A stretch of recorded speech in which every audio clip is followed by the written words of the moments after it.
കേരളത്തെ വിറപ്പിച്ച അസാധാരണ തണുപ്പ്. കാരണം ദിത്വ ചുഴലിക്കാറ്റ്. കഴിഞ്ഞ കുറച്ച് ദിവസങ്ങളായി കേരളത്തിൽ അനുഭവപ്പെടുന്ന തണുപ്പ് അല്പം അസാധാരണമാണ്.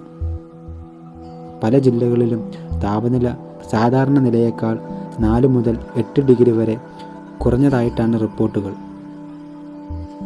എന്തുകൊണ്ടാണ് ഈ സമയത്ത് കേരളം ഇത്രയും തണുത്തു വിറയ്ക്കുന്നത്? കേരളത്തിൽ ഇപ്പോൾ തണുപ്പ് കൂടുന്നതിന് പ്രധാനമായി ദിത്വ ചുഴലിക്കാറ്റിൻ്റെ സ്വാധീനമാണ് ഒരു കാരണമെന്ന് കാലാവസ്ഥാ നിരീക്ഷണ കേന്ദ്രം അറിയിക്കുന്നു. ഇന്ത്യൻ തീരത്തോടടുത്തെത്തിയ ദിത്വ ചുഴലിക്കാറ്റിൻ്റെ ഭാഗമായുള്ള മേഘങ്ങൾ കേരളത്തിൻ്റെ അന്തരീക്ഷത്തിന് മുകളിലുണ്ട്.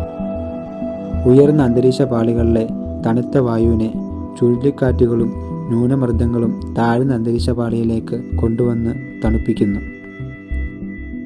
ചുഴലിക്കാറ്റിൻ്റെ ഔട്ടർ ബാൻഡുകൾ ഈർപ്പത്തെ കേരളത്തിന് മുകളിലേക്ക് എത്തിക്കുകയും ചെയ്യുന്നു. ഈ മേഘാവരണം കാരണം പകൽ സമയത്ത് സൂര്യരശ്മി നേരിട്ടെത്താത്തതും താപനില കുറയ്ക്കാൻ കാരണമാകുന്നു.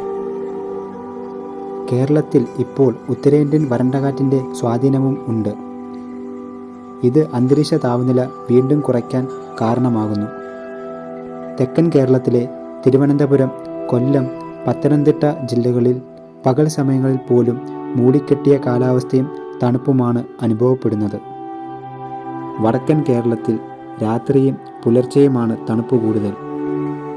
കാലാവസ്ഥാ വകുപ്പിൻ്റെ ഏറ്റവും പുതിയ അറിയിപ്പുകൾ പറയുന്നത് 1-2 ദിവസത്തിനുള്ളിൽ മേഘങ്ങൾ മാറിത്തുടങ്ങാൻ സാധ്യതയുണ്ടെന്നാണ്. ഈ വിവരങ്ങൾ നിങ്ങൾക്ക് ഉപകാരപ്രദമായെങ്കിൽ വീഡിയോ ലൈക്ക് ചെയ്യുക. കൂടുതൽ കാലാവസ്ഥാ വിശേഷങ്ങൾ അറിയാൻ ചാനൽ സബ്സ്ക്രൈബ് ചെയ്യുക.